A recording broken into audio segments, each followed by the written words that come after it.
જ્યાં એક મહત્વપૂર્ણ સમાચાર મળી રહ્યા છે વડોદરાથી। વડોદરા મહાનગરપાલિકાના ભાજપના ઉમેદવાર જાહેર 19 વોર્ડના 76 ઉમેદવારોના નામની યાદી જાહેર કરવામાં આવી છે। તો આપણે જણાવી દઈએ કે વડોદરા મહાનગરપાલિકાના ભાજપના ઉમેદવારની યાદી જાહેર કરવામાં આવી છે। 19 વોર્ડના 76 ઉમેદવારોના નામ જાહેર કરવામાં આવ્યા છે।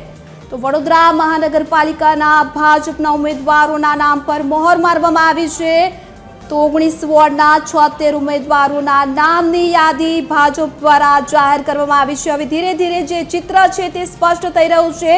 3 દિવસનું મહામંથન ત્યારબાદ હાઈકમાન્ડ દ્વારા આ પસંદગી પર મહોર મારવામાં આવી છે। અનેક પાસાઓને ધ્યાનમાં રાખીને ઉમેદવારોના નામ જાહેર કરવામાં આવી રહ્યા છે। તમામ પક્ષે તેડી ચોટીનું જોર લગાવી રહી છે। સ્થાનિક સ્વરાજ્યની ચૂંટણી લઈને પોતાના ઉમેદવારોના નામની યાદી એક બાદ એક જાહેર કરવામાં આવી રહી છે। ત્યારે વડોદરા મહાનગરપાલિકાના 19 વોર્ડના 76 ઉમેદવારોના નામની યાદી જાહેર કરવામાં આવી છે।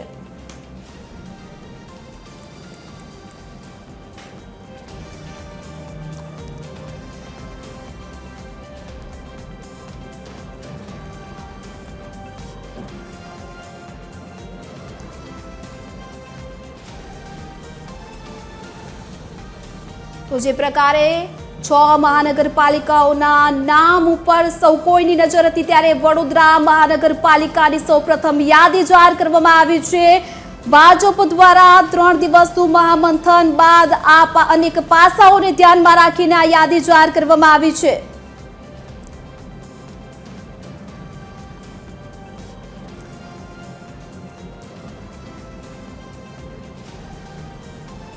તો અંગે વધુ જાણકારી સાથે એસોસિએટ એડિટર અમારી સાથે લાઈવ જોડાઈ ચૂક્યા છે। જી જણાવશો, જે પ્રકારે ધીરે ધીરે ચિત્ર સ્પષ્ટ થઈ રહ્યું છે, અનેક પત્તા કપાયા છે, કોના નામ જાહેર કરવામાં આવ્યા છે, કેવા નવોદિત ચહેરાઓને સ્થાન આપવામાં આવ્યું છે?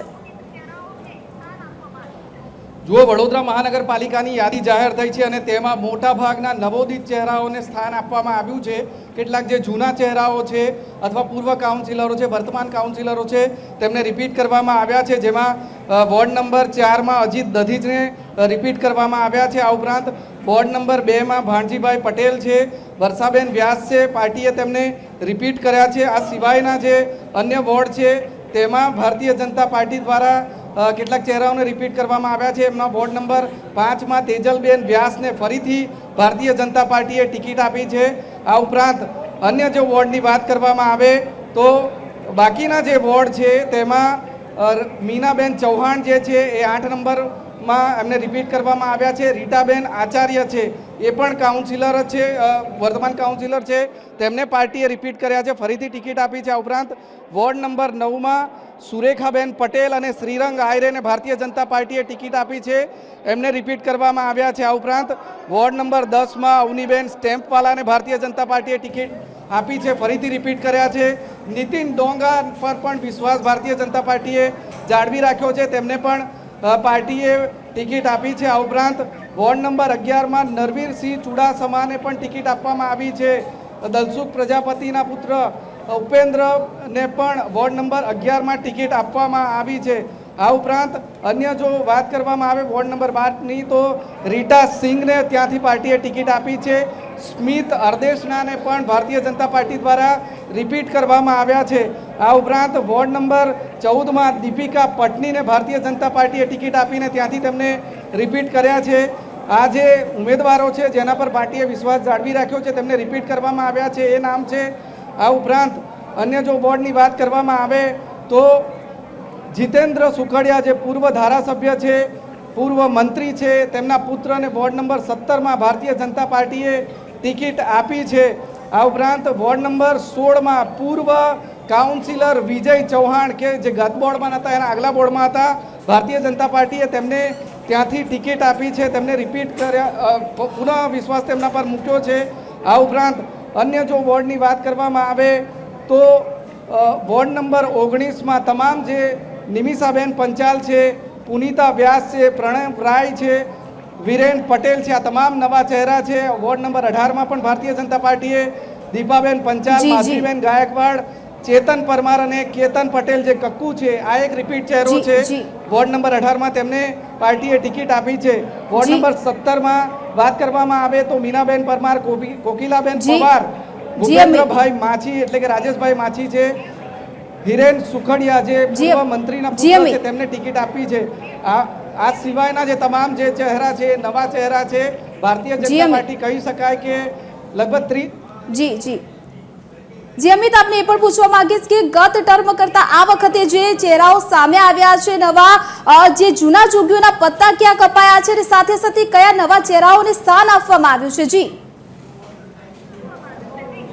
જો ઘણા બધા એવા નામો ચર્ચામાં હતા જેમના પત્તા કપાઈ ગયા છે. હેમિસા ઠક્કર છે, ડોક્ટર શીતલ મિસ્ત્રી છે, આ ઉપરાંત જે લોકો ક્રાઇટેરિયામાં આવતા હતા તે તમામના જે નામ છે તે કપાઈ ગયા છે અને ભારતીય જનતા પાર્ટીએ જે નવા ચહેરાઓને ટિકિટ આપી છે તેમાં બિનઅનુભવી જરૂર છે પરંતુ નવા ચહેરાઓ યંગ ચહેરાઓને ટિકિટ આપી છે.